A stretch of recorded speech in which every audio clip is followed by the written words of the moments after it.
Welcome, everybody. Today we're going to be talking about circulatory conditions and what it's like to live with them. Before we get started into anything too deep, I'm going to do a verbal image description of myself. My name is Stephanie. I'm one of the co-founders and co-presidents of Invisible Illness Awareness Network. I am a white woman with brown long hair, and I'm wearing a black shirt. So some important disclaimers before we get started. None of what we're saying tonight is medical advice, so please consult your doctor if you have any medical concerns. Please note that each person with their condition is unique, even among people with the same diagnoses. So there's a spectrum to many different conditions that we can go over. And note, we are not experts on these topics, but our guest speakers are experts on their personal experiences and their bodies. We're very grateful for them volunteering their time with us tonight. And with that, I'll pass it off to Akanksha to tell us a little bit about the conditions we'll be discussing tonight with our guest speakers. Hello, everyone. My name's Akanksha. My pronouns are she, her, and I'm one of the presenters tonight. I'm a brown woman with long black hair that's currently tied up, and I'm wearing a black shirt tonight. So, our meeting for this month revolves around two chronic medical conditions. One is congenital heart disease, and the other is sickle cell disease. First, we'll get into congenital heart disease, which is a structural abnormality of the heart or blood vessels that is present at birth. This disease affects roughly 1% of births worldwide, but it is also the most common type of birth defect. And those symptoms range and vary between children and adults. Some include fatigue with activity, irregular heartbeats, as well as blue or gray skin due to low oxygen levels. Treatments for this disease can also vary depending on the specific type of defect and severity, but typically include surgery and medication use to manage symptoms. Complications may arise even after years after the heart condition is treated and can include irregular heartbeats again, infection of the lining of the heart, and more severe ones such as stroke and heart failure, which can be fatal. Next, we'll learn a little bit about sickle cell disease, which is a group of inherited blood disorders affecting the shape of red blood cells, as well as hemoglobin, which is the protein in red blood cells that transports oxygen and carbon dioxide around the body. It affects around 100,000 people in the US and is also typically present at birth. Sickle cell disease is caused when red blood cells become stiff, sticky, and curved like a sickle, creating all sorts of complications affecting the functioning of red blood cells. And while symptoms and complications can vary by type of sickle cell disease, they can include anemia, blood clots, infections, sickle cell pain crises, stroke, weakness, and more. So that is a little summary of both of those diseases, and we'll introduce the guest speakers for tonight. So we have Kiera, or your girl Kiera, on Instagram, who is a sickle cell disease and Ehlers-Danlos syndrome patient. We also have Hannah tonight, or Heart Charged on Instagram, who's a heart patient and co-founder of Heart Charged. And I'll give a moment to Hannah, who can talk a little more about Heart Charged. Yeah, hi everyone. My pronouns are she, her. I'm a white woman with shoulder length brown hair. I have brown roundish glasses. I also am wearing a black shirt, but mine has white text that says heart patients can look like this. Um, the CHD or congenital heart disease, but CHD is what we call it in the heart community because there's a lot of too long words. Is hypertrophic cardiomyopathy or HCM is a condition that I have, which the left ventricle of my heart is too thick. I started Heart Charge with my sister, which is a big community of heart patients from all around the world, in which we offer patient-to-patient support, but also bring awareness that heart disease isn't just an old man's disease, but that young people, can live with it. And like it said, I'm also a sudden cardiac arrest survivor, and I know firsthand how deadly heart disease can be. All right. Thank you for sharing that, Hannah. We're all grateful for you guys volunteering your time to speak with us tonight. Kira, do you want to do a little bit of an intro for yourself? Yeah, sure. My name is Kiera. I am a African American. I have dreadlocks. I'm wearing glasses with a blue shirt on.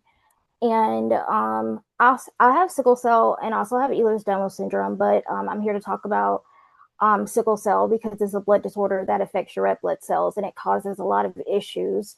The reason I started advocating is because my cousin passed away from sickle cell. She actually had a heart attack and a stroke because of the disorder. So I started advocating to start just teaching people about the disease because a lot of people don't know about it and they don't know the severity of it and all the issues that it can cause.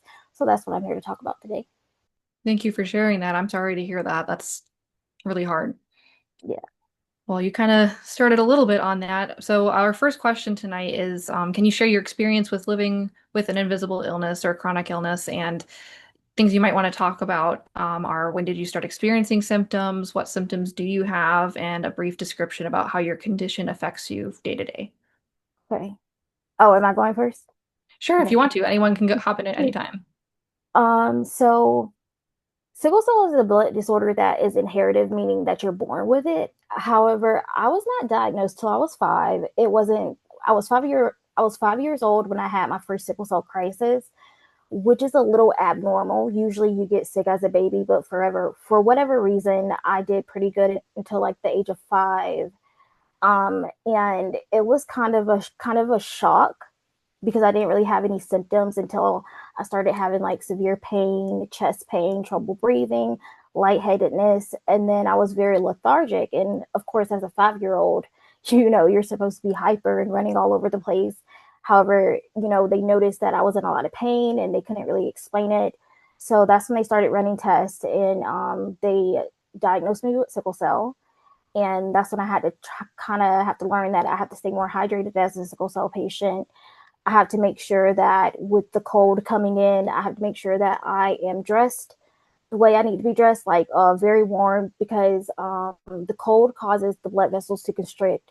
So that can actually cause a sickle cell crisis. So I feel like living with the illness, I had to prepare a lot more than anybody else that probably doesn't have sickle cell because weather affects it or dehydration can cause a crisis. So I would say like those are the things that I've noticed the most that I've had to do with sickle cell. Yeah, that makes sense. You have to be very vigilant about the weather, it sounds like then. Okay, I too have to stay hydrated, but that's probably a circulatory, That's the one big thing you hear in a cardiologist, like drink more water, because that helps supposedly, keeps the blood pumping. With my condition, because it's, overgrown or thick, that can cause obstruction to the blood flow, and that's where that gets dangerous. And also, like, the fibers of the heart aren't necessarily lined up, so then your heart is working too hard, and there's stiffness, and so that causes irregular heartbeats or arrhythmias, and that's where my condition can get deadly. And kind of similar to Kiera, like, yes, I was born with my condition. It is caused by a genetic mutation. However, I was not diagnosed till I was 14, and found Wow. out through family history, which is, I think, such a big thing that people should know. Like, hey, if you have something, don't be ashamed and share it with your family because it could be genetic. It could save their life. Everybody should know. So I found out from my mom's sister had it. That made us get checked. When you talk about the symptoms, like D, all of the above, had like fainting for sure, Wow. tightness in chest, fast heartbeats. But right, I'm a young, hyper kid.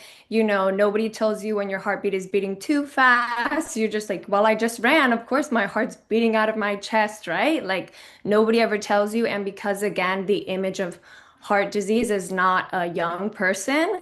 So like my pediatrician, my family doctor, I had even then said, hey, my aunt got diagnosed with this.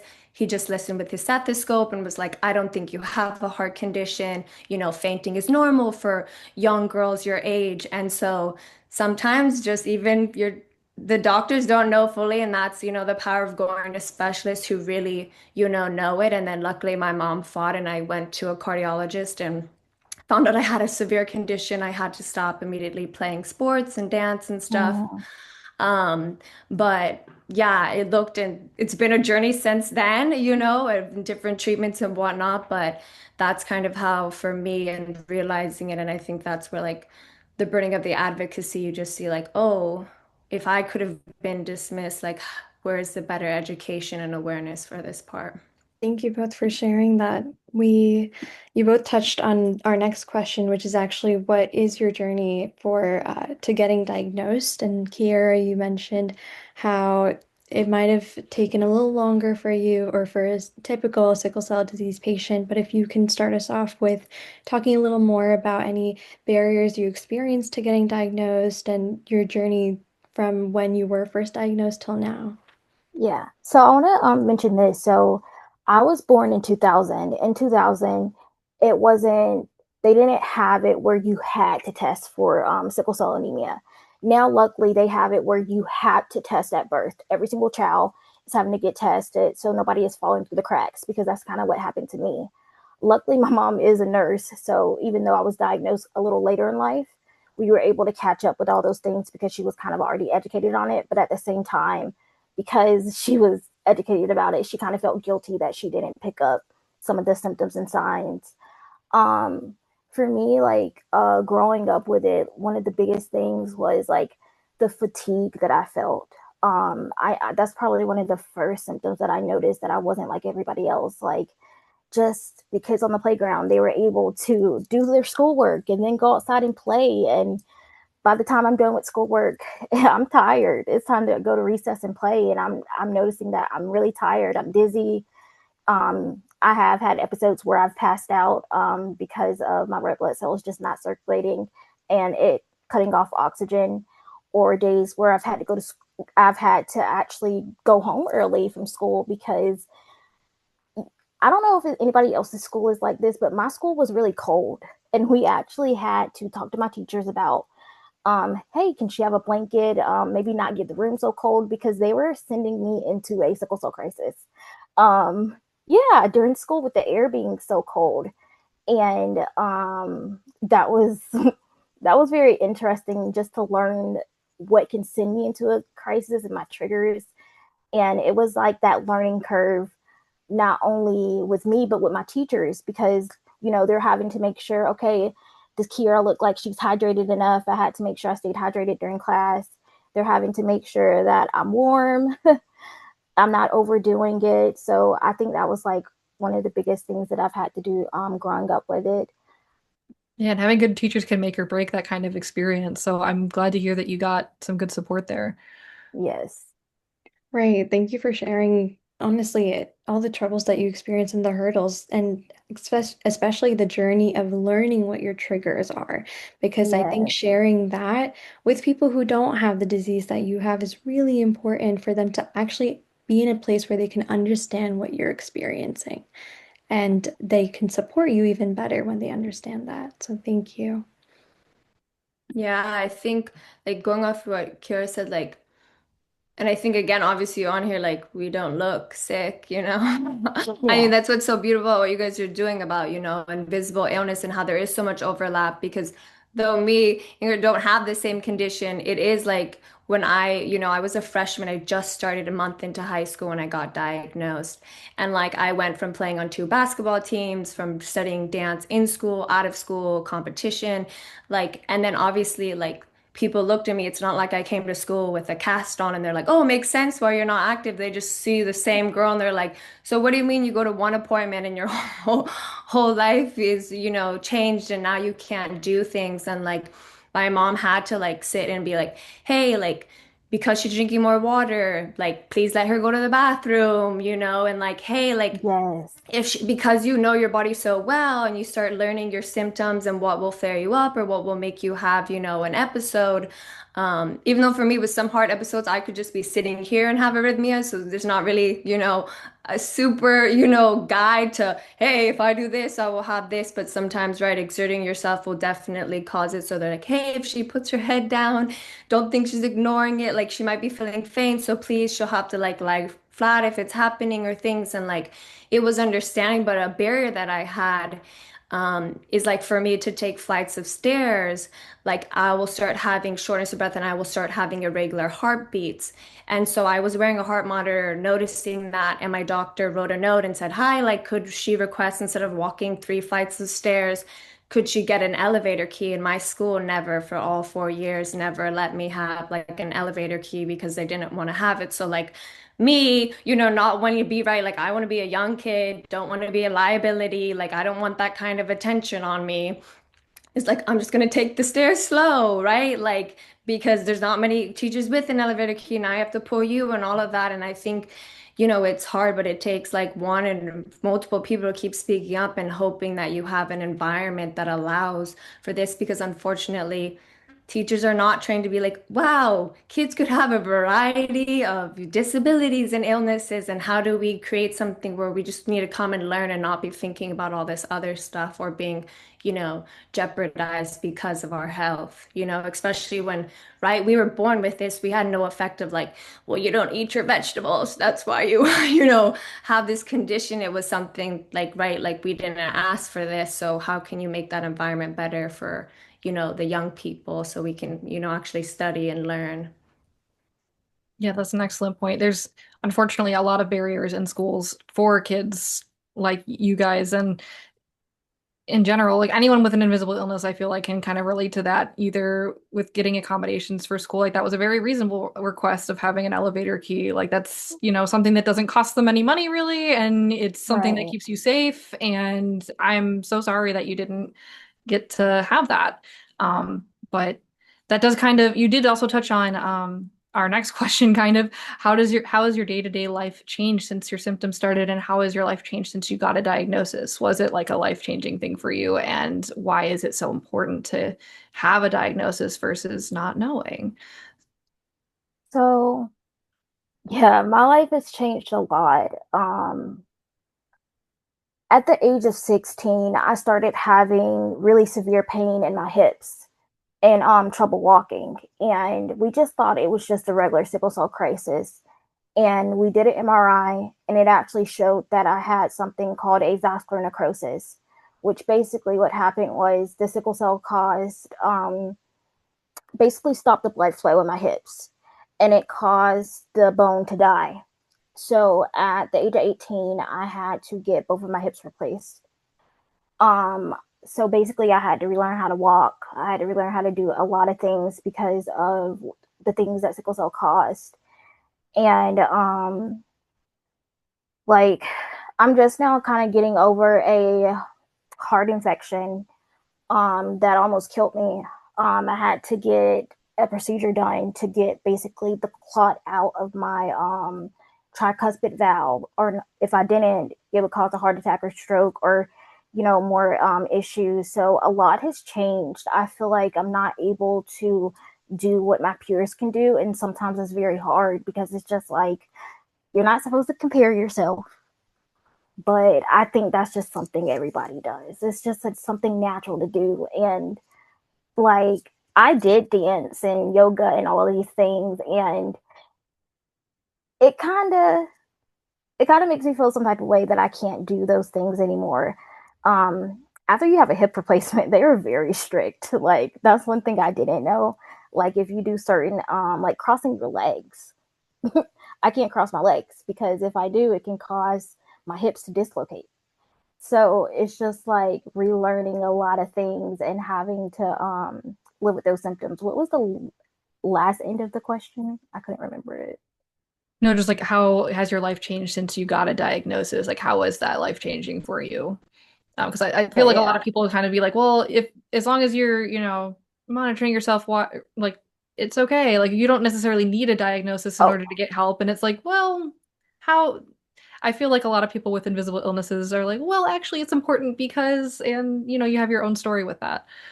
oh, and I did want to mention, I also started getting they call it blood exchanges. And we started this at 18 because after knowing that sickle cell can cause basically a vascular necrosis, we wanted to bring down the maybe she's going to have a stroke, maybe she's going to have a heart attack next. We were trying to bring down the seriousness of the disease. So we started doing something called a red blood cell exchange, which it kind of looks like a dialysis machine, but they I had to get a double lumen port, and they would access the port, and one line would pull out the sickled red blood cells, and then they would replace it with 7 to 10 units of normal red blood cells. So, as crazy as that sounds, they were replacing my blood with donor blood, and that was actually helping me to live a semi more normal life where I didn't have that fatigue because of the sickle cell, or I wasn't passing out or having severe pain crisis. And it did cut down on the sickle cell causing strokes and heart attacks and more bone damage. So that is something that I feel like if I wasn't diagnosed with sickle cell, I wouldn't have been able to get that blood exchange. So it's so vital for you to know what's going on so you can get the right treatment plans. Because if I wasn't diagnosed with it, I wouldn't know about that red blood cell exchange. and they're not going to pull that out for anybody. So it's very important that you're diagnosed. Yeah, thank you. And I'm sorry to hear about those really life-threatening experiences that you've had. And something that's also important to know about invisible or illnesses is that there often is not just one point in time where life changes and your medical illnesses change. It's almost like our body is constantly evolving. Our symptoms are evolving. Yeah. Everything is changing, and we just have to learn how to readjust ourselves. And it's exhausting to also constantly take care of yourself and do what's best for you, especially when others around you might be living a life that is free from medical illnesses or the severity of symptoms that you're experiencing to the best of, obviously, your knowledge. So thank you for sharing that. Yeah. Out of curiosity, before Hannah, you give an answer. Kiera, how often is that blood cell exchange? How often do you do that? Is that just like a once in a Every while? it is every single month. Okay. I've taken a break for them, but yeah, it's every month. And it's such a grueling process because, like even though I'm 25, my mom and my dad would have to take off work for that. Like they have to give you Tylenol and Benadryl so you don't react to the blood. And then sometimes I'm already in pain. So they'll give me pain medication. So I'm like done for the count.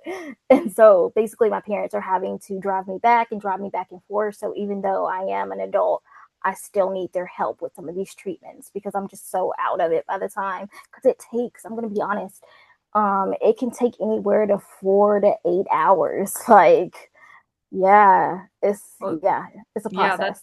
that makes sense. You said 7 to 10 units of blood. Like that's a lot to go Yeah, through. Well, thank you for sharing that. Sorry, of Hannah, course. before to Oh no. I'm here. I can just sit here and listen to Kiera. So, no, I mean, obviously life changing. Like September 13th, 2013, I got that date, changed my life, even though I could kind of sense going up to that point, like, oh, I think something's wrong, but I did not know to the extent that they're like, you have it severe. We immediately need to get you on beta blockers to suppress your blood pressure. We're not even going to have you do a typical stress test, like run on a treadmill. Like, no, it's already too thick, like at your age. And like, and I think going off what you're saying is like, because we were young or living with this, right? Like, as we change, as we're growing, hit puberty, as we hit adulthood, like, CHDs, there are a number of CHDs that could be solved or heart problems with one surgery. Or, hey, okay, we replaced this valve and this and that doesn't mean, you shouldn't still be monitored and things like that. My condition specifically has no cure. So it is all about lifestyle changes. So of course, like I have to change my life in order to, keep living. And then, as like going off of Kira said, is like then you start getting into the preventable aspect of like, hey, so because of this, like when I looked at my condition, you usually see is like an athlete suddenly drops dead on the field. And I was basically reading like first sign of, HCM is death. And then I'm like, okay, like, okay, I'm really grateful to be here. Even my cardiologist said, like, I'm surprised you haven't dropped dead with how thick your heart is, so I'm glad we caught it. And like having a diagnosis and like especially in this space, is it could be death. And that's nobody wants to find out in the autopsy of wait, there is something, or no, there were warning signs. And I think there's a lot of like myths that are now being more debunked as we go more funding and research and see, wait, I did have warning signs, like there are things that were precursors to say there's something wrong. Like, and one of the signs that we say when Kara was singing a story, like I couldn't keep up with, right, like people my age, that is a sign of like, hey, that's not normal. If a 5-year-old can't be running around at recess, that's hey, we should go see some doctors and see what's that about. But it's like, as a kid, you're not thinking, nobody wants to be, oh, not normal. And, for me, it is hard on those days where it's like, your body reminds you you're unwell and you're like, man, I'm in my 20s, like, yeah, I don't want to be winded after like doing some laundry and bending down and getting up. And you're like, why? Like, like it does get frustrating. And that human part of you is like, oh, but then of course, right, I'm grateful to still be here. And, my condition almost took my life. Like I had an implanted defibrillator literally 6 months before I went into sudden cardiac arrest in my sleep. So knowing like the date and time I would have died if I literally didn't get that diagnosis. And I think, I was 17. That weighs on a young person's mind to think, oh, wow, this is a serious condition. and to be walking around with that and then people looking like, you're just a little kid. Like, well, how could you know? How are you mature? Like, have you faced death? Have you done, things? And there's a lot of like that mental and emotional toll that you don't see when people are living, I think especially in the circulatory space where it is so much of life and death that you are balancing with. And even when you get a diagnosis, knowing this is where it's leading to, right? So, like, how are we getting it and, getting the proper treatments and stuff. So, like, not to scare, but I think when you share the true reality of it, I think it helps you better for, other patients to know, like, okay, nobody's over here sugarcoating it. Like, this is so great. With, a heart problem, like, yeah, it's not like that, but you can find those manageable in the balance and, and there are better treatments happening now. Science is in a good spot where I think there is a lot more hope to be had for people diagnosed because CHD people weren't even making it to adulthood. And now they are because there's more people looking into ways of, oh, instead of just treating it, it's how do we let this patient live a more fuller life and enjoy it than just fixing the problem as it's happening, but giving more of that preventable, progressive aspect. For sure. And like you mentioned, like kind of, I don't think you used the word grief, but like it's kind of, you're kind of grieving your life in a way, and it's not a linear process. It's like you realize certain things that you can or can't do compared to your peers or whatever it may be. And it's, you have good days, you have bad days. You're like, I'm glad I'm here, but also I'm sad I can't participate in the things that I used to love and enjoy. And it's kind of finding yourself back within all of these changes. And thank you for sharing that. So our next question is actually about the treatments that you guys have tried. What has worked, what hasn't worked, if you guys could touch on those as well. I also want to say that this will be my last question for tonight as I have to head out early, but in advance, I want to say thank you both for sharing your time with us, sharing your experiences. It's so, so meaningful for not just us who are here tonight, but for anyone else who watches afterwards to just be more aware of these conditions that exist. Of course, and it was so glad to have you to ask these questions. Good to meet you. So I've taken a break from the red blood cell exchanges. There is another medication called Hydrea, and it was originally to treat leukemia, but they later found out that it could help with sickle cell. However, I didn't do good with the medication. I got every single side effect, like the losing the hair, the vomiting, the dizziness, the vertigo. I got a lot of side effects. I don't really do good with medications. It seems like I get every side effect. The newest thing that we are talking about in the sickle cell community is CRISPR. Um, it is gene editing where they can actually use your blood and genetically modify it and put it back into you. Like you would still, it's still like the stem cell process, but instead of you having to have a donor, they extract your red blood cells and they genetically modify them. So that's been like the newest treatment option that I've been trying to see if I can travel to Tennessee to see a specific doctor that's known for doing it. So that's where I'm headed to hopefully get some type of stem cell therapy because as I'm getting older, I can tell that the sickle cell crisis are getting more severe, and this just like the pain, the hospital stays, and the recovery time seems like it's taking so much longer as I'm getting older. So I would say that's what I'm reaching for at this point.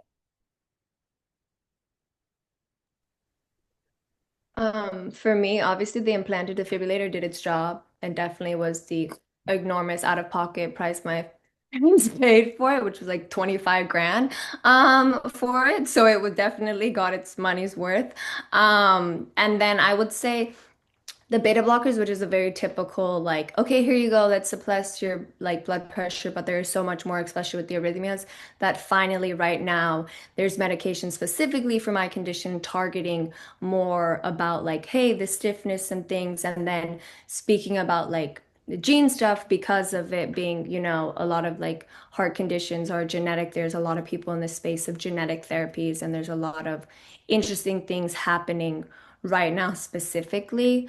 So it's an interesting space to be in right now, and to know that there's more options than like there's only one medication, right? And there's oh, I'm having all these side effects, that it's nice to have options. And I think that's the best for patients, is when you can have a choice and find what's best for you. For sure. And that's why research and developing these types of treatments are so important, like it constantly evolving. And I see a couple questions in the chat that kind of tie to what we're talking about right now. Someone asked, Akira, will insurance pay for your CRISPR treatment and travel, or is that something out of pocket? So, okay, so they are like kind of still doing trials. So I would be able to get it paid for, but with how things are changing so fast, it seems like some things are going backwards a little bit right now because of everything going on. And sadly, we don't know if that's going to continue to be covered. Like it's on the chopping block, sadly. So I'm hoping to get in like really, really soon. So I can at least still be like a trial patient because they'll pay for your flight, the hospital stay, your hotel visits, like the back and forth, they pay for everything. So I'm hoping to do, I'm like, fingers crossed for me that I can do that. Yeah, for sure. And that's something I feel like not a lot of people tend to talk about too, is like just the cost to medical treatment for Yes, it having a is chronic so condition. expensive. And Yeah. then it's like because the specialists, like I live in Georgia, thankfully, but like the specialists are like in California and Tennessee, like so it's like you're having to travel for the treatment because there's not many people that are just like excellent in CRISPR. And if I'm gonna get a treatment, I want the best of the best. Like I want the top person to take care of me. Yeah, for sure. And this is also kind of tied to what we were talking about a bit. Someone asked a question about sickle cell, and they read that it can cause serious eye issues. And is there treatment for that? Have you experienced that? um, so I have cataracts from the sickle cell. It can also cause retina detachment, which I didn't know that until I just went to the eye doctor and they were like, you got to come more often. So if you catch it early, I believe there are treatment options for that.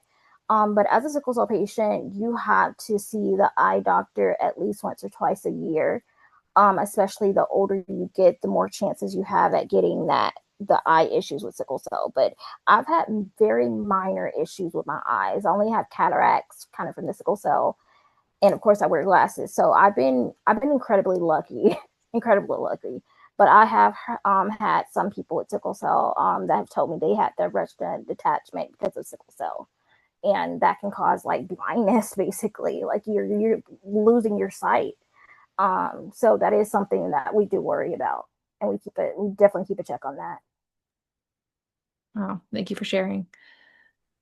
I wanted to add, like, just going off of like how things change, and right, like now we don't know, especially with a lot of the clinical trials and the funding for that. Like I paid a lot, right, for my stay, and now like 10 years later, like now the guidelines say, oh, people who have these conditions should have an ICD. So now insurance is like, oh yeah, great, we'll put ICDs in those patients. So just in those terms, oh, now the guidelines have changed. Now insurance will cover it, and it's a lot less, like expensive. So it is, I think that is a hard thing when you're a patient for so long. You're like, oh, here it is now. And but it is the fighting for people to, there's so many pillars that you have to fight for to be able to make it, as comfortable as you can kind of journey for the patient. And a lot of people don't realize that like everything going on has a lot to do with the medical system and like the guidelines and all of these things being changed. A lot of people do not know that even exists, that guidelines can be changed, and that messes with treatment and diagnosis and just the whole protocol of things. And that can really gets people like me in the hospital more when guidelines start to change for not for the best. 100%. And we could have a whole many meetings about insurance and Oh how my goodness. yeah, let's not get into that too much, but like there's a lot of differences, and there's a lot of guidelines definitely affect treatment options and just, people's health in general. It's a constant battle, as we all know. But that kind of also ties into our next question a little bit. What's I wouldn't say what's your most impactful experience because I'm sure you have many regarding your conditions, but what's an impactful experience involving your condition, whether it be good or whether it be bad? Like, what's the first thing that pops into your mind when you think about an impactful experience So you've had? when I lost my cousin to sickle cell, that is what pushed me into advocating for sickle cell. So, she passed away from a heart attack and stroke, and I want to get into like why that happened. And so, she was in a normal sickle cell crisis, but a lot of people don't realize that you would think with sickle cell being a common genetic condition, especially among African Americans and people of color, that but it's not well known and known how to treat it. It's just now getting to the point where hospitals are actually starting to enforce protocols for sickle cell patients, and that's one of the things that I feel like why she passed away is there were no protocols. Like you could come into my ER with chest pain with sickle cell, and they would still let you sit in the waiting room for 3 to 6 hours, and there was just no protocols for sickle cell. So I hate that my cousin had to pass because of that and not being knowledgeable about sickle cell because a simple blood exchange could have saved her life.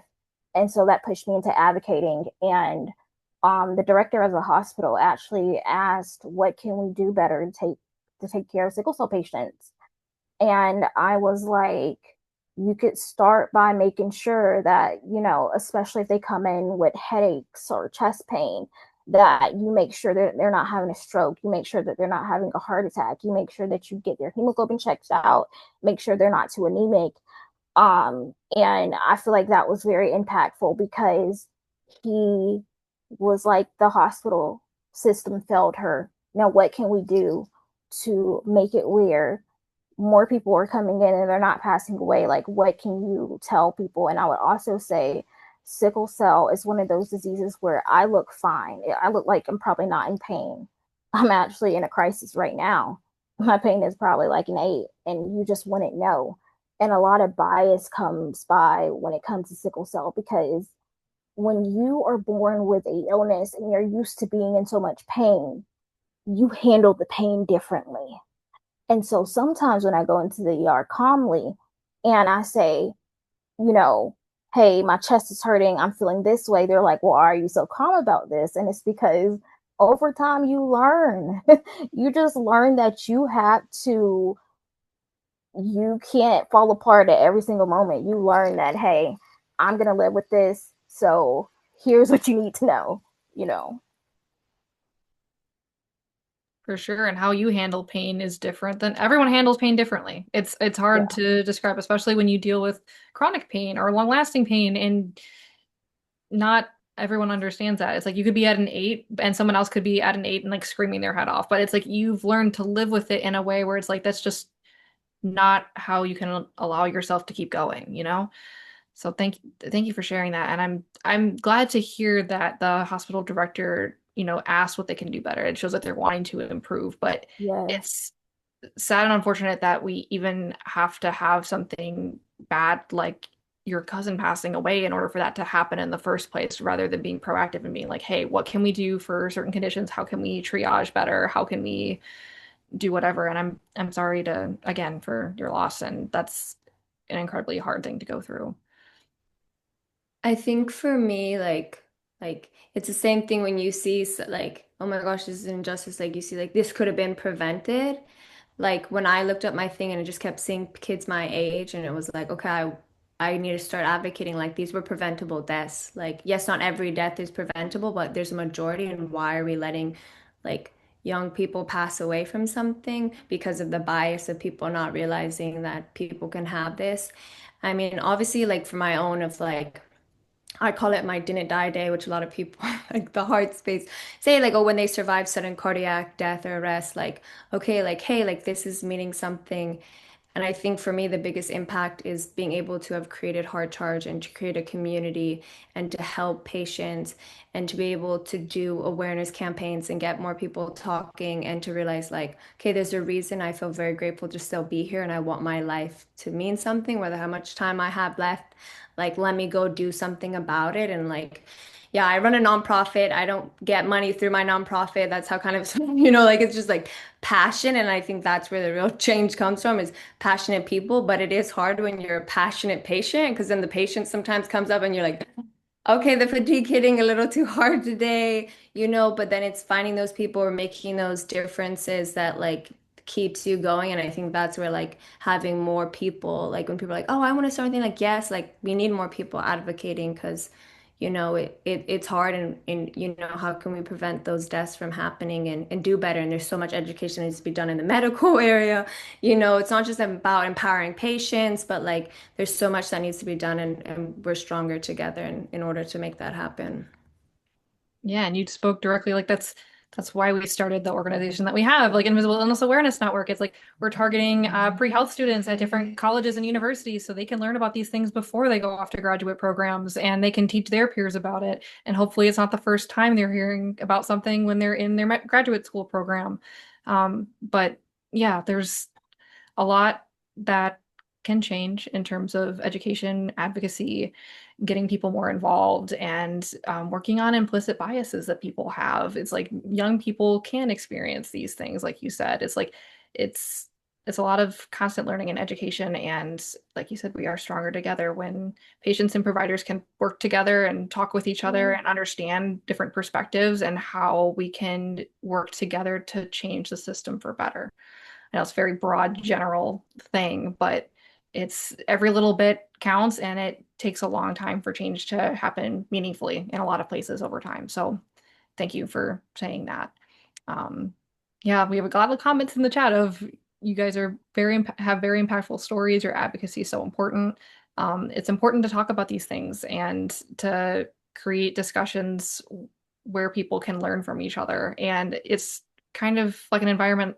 If you don't know, how are you supposed to know? Like if you haven't experienced Right. it yourself, how are you supposed to know that these things are happening? And it's important for people to open up and talk about these things. And that's why we appreciate you so much for sharing your stories so people can learn from you and hopefully pass on your stories and keep teaching others about these things. Um, and that kind of leads into our next question too. Like, what challenges have you faced with the healthcare system and education systems, any workplaces, things that you found support in or a lack of support, uh, stigma, discrimination, anything revolving around these types of systems and how you've been impacted?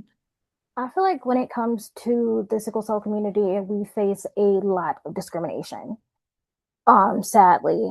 And like I was talking about, like they've tried to put me with the same nurses because I'm just one of those patients where it's like I don't really cry.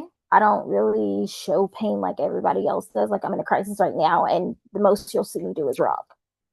And I've had doctors be like, I don't feel like you're in that much pain. Like if your pain was this high, you would be squirming and doing X, Y, and Z. And I said, sir, like one doctor, I told him, I said, see, that's where you're wrong. I said, I walked around with avascular necrosis for 2 years. 2 years straight, I walked on dead bones for 2 years straight. And because at first the doctors refused to do a hip replacement, they said that I should just wait till my hip collapses and to just wait till that. Which, excuse my language, is some bullshit.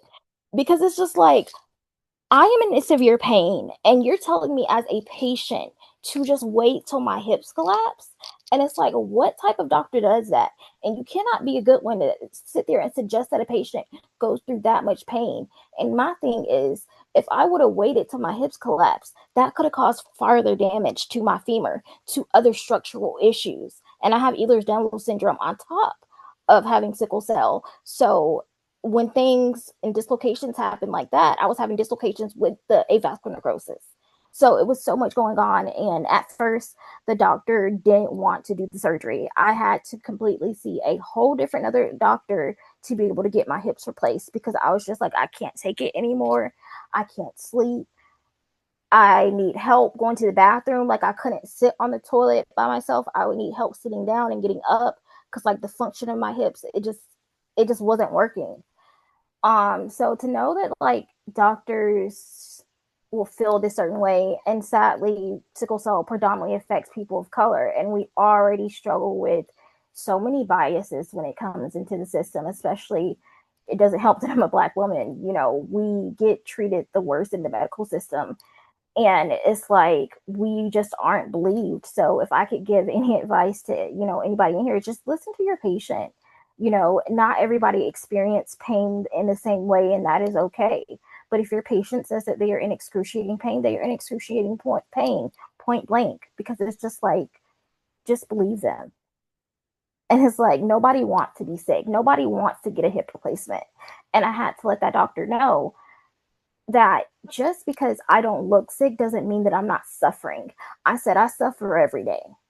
There's days where I am tired and I don't want to be here because I'm tired of suffering. I'm tired of screaming to avoid, and it feels like nobody's answering or nobody can see the pain and just everything I go through. So that would be the biggest thing I would say. 100%. Thank you for sharing that. I don't know, there's so many avenues, and then you get like, oh my gosh, worked up here, and like it gets it. And I think like every organization has their skill of like, okay, here, like how do we get it, educating and like I do enjoy talking to medical students because it's like sometimes those older doctors, they want to be like, well, how it is. And it is hard with the pain tolerance because it's like, okay, oh, well, you couldn't have an experience as with me. It was so quick or this and that. They want to like gaslight you all the time. And then you're like, but you don't live with it. So first of all, that's a different thing and you should respect me because I'm living with it. So I should be, hey, this is like credible information because I'm living with it every day. And I hate like, I was just at a conference talking about like the disparities with women in cardiovascular health. And it's like, hey, like, why is it always the blame of like, well, women just explain it different and they're paying it. It's like, oh, well, we've been around here the whole time. So then why aren't you being equipped of like treating the patient instead of just treating what you've read in your textbook? And especially for like our conditions, those people read barely anything in their, textbooks about our, condition, and there's still research being told, especially on mine, like that they're discovering more things. So it's like, so you're coming with the limited knowledge, I'm coming with the lived. There should be some, respect in that stuff. And I will say something for us as an organization that we are very proud of that we fought for like 10 years to happen. Speaking of like the educational thing, is we got free heart screening. So I'm like based in Miami, Florida. Miami-Dade County is the third largest school, like county in like the US, like district.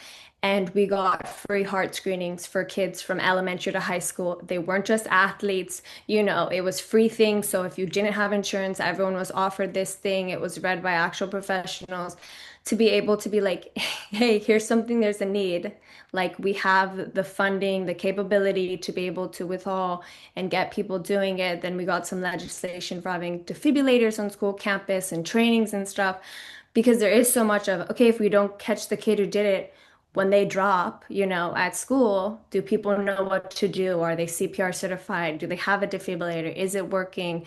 And so there is a lot of stuff in that space of like, okay, now I'm training the general public and, getting things done. So there is a lot of pillars and we were very grateful, but it was hard because like a lot of people didn't believe us. We're like, this is the number one killer on school campus. Like this kills more than all childhood cancers combined, heart disease. This is the number one killer of women. Like people are just like, yeah, yeah, yeah, yeah, because they don't see us suffering, right? Like with cancer, there is more physical things of loss of hair, of, oh, you look sick, like this is terminal. But when I'm living with something, you're just saying, oh, you're living, instead of being like, yeah, I'm living, I'm trying to survive this, deadly condition as much as time I'll be given. So I think that is where it's hard of like getting legislators to care and then getting it changed of like, hey, there's bias here and there's a lot of avenues to be fixed. But I think like that for us was a very win. It was just us. Like we didn't even have support from other people. We were just finally found the right person in that position of power who finally heard what we were trying to accomplish. And doing it. And then obviously keeping it going is another thing of making sure it's implemented right, that people are taking advantage of it. But yeah, it's hard work advocacy. So for anybody who's doing that in any capacity, like you should be proud of yourself because it's a very sometimes thankless job of like trying to advocate for people because sometimes, especially in this field, like people don't care as much, they think, or they get distracted by another like thing that they want to focus on, and you have to keep yelling in the void, like, no, we're here, please care. Yeah. Yeah, and you touched on, you're not only managing your own illness and your life, you're taking energy and expending it trying to help other people too. And it's like, well, if I don't do it, then who is going to? It's, Mhm. it's time and energy that a lot of people with chronic illness can't necessarily afford, but it's like we can't not afford to do it either. And you guys touched on so much stuff, and I don't even know where to what direction to go in. But it's unfortunate that in 2025 that women and especially people of color like have to go through so much discrimination and biases in medicine, and like drugs aren't even tested on women necessarily. Like all the we can go on for days talking about all the different um differences in medicine that, need to be changed and need to be improved upon. And we're fighting the good fight. There's a lot that still needs to be done, for sure. And that's, why we're here talking about it, making sure people know about it and how we can work together to make change happen, even though it's slow. But Hannah, it sounds like there's a lot of changes start small. And they build off each other, and you're building awareness in your school district and your county, it sounds like, and beyond. And if you didn't do that, who was going to? It's Right. it's a lot of stuff to do, but everyone can make a difference, is what I guess I'm trying to say. It's like it's it's a long fight, and there's always going to be something else we can do better and something else that we can teach others about and learn about. But it's everything is important. Baby steps, and everything counts. We're approaching almost an hour at this point, so thank you for some great discussion. I think a question we can kind of wrap up with is, what advice would you give to someone who's newly diagnosed or searching for a diagnosis? Um, what advice would you give to them, and what's something that you would want the general population to know if you had to say anything about your condition specifically or invisible illnesses in general? So to start with, speaking to the people that directly do have sickle cell, I would say learn your body, because that is the thing that's going to help you thrive the most in society. Learn what causes your pain crisis. Learn, what at what level does my hemoglobin drop to what I need a blood transfusion, because the better you know your body, the better you are going to be able to advocate for yourself. And the better you're going to be able to advocate for yourself, you're going to be able to get the treatment and the things that you need the most, because that's what's helped me, is being like, hey, when my hemoglobin drops to a 5, there's no question about it, you need to give me a blood transfusion. So I would say learn why the crisis is starting, your normal hemoglobin levels. I would say that is so important. And I also say, never give up on getting the right care or treatment. Even if you have to change doctors, that is okay. To get my hips replaced, um, I had to change doctors, and I'm able to walk. I'm able to do so much than I was able to do in that moment. So it's okay to do that. I feel like people say don't doctor hop, but at the same time, you don't want to stay at a doctor that doesn't care and value you as a patient. And what I would say to people in society looking in at people who are dealing with invisible illnesses is it truly is invisible, and a lot of us don't show it behind the curtains. A lot of us are struggling mentally, so be kind, be understanding. If somebody with a chronic illness can't make it to an event, it's not always because, oh, they just don't want to go. Sometimes our body just can't get up. There's been so many times where I try to push my body to go and it just can't. So please understand that we are struggling and we're doing the best that we can. And our symptoms and our pain are very real. And there's so many experiences that have probably traumatized us, and that we're going through a lot, and we're just doing the best we can. That's what I would say. We're trying. I think one thing that we say a lot on Heart Charge whenever we get asked this question is that your life doesn't end with a diagnosis. I mean, obviously your life is going to change and you're doing it, but like it isn't like a end all be all. Like you'll find new dreams. I found new dreams and passions. I went to film school, became a filmmaker, like still was able to be creative, just not as like physically creative like through dance and stuff. And so like you'll get there, like be patient with yourself for sure. To the general public. Like, I think if you look into your own thing, like heart disease affects a lot more people than people think, and sudden cardiac arrest can happen to anyone, any age, any condition, anywhere.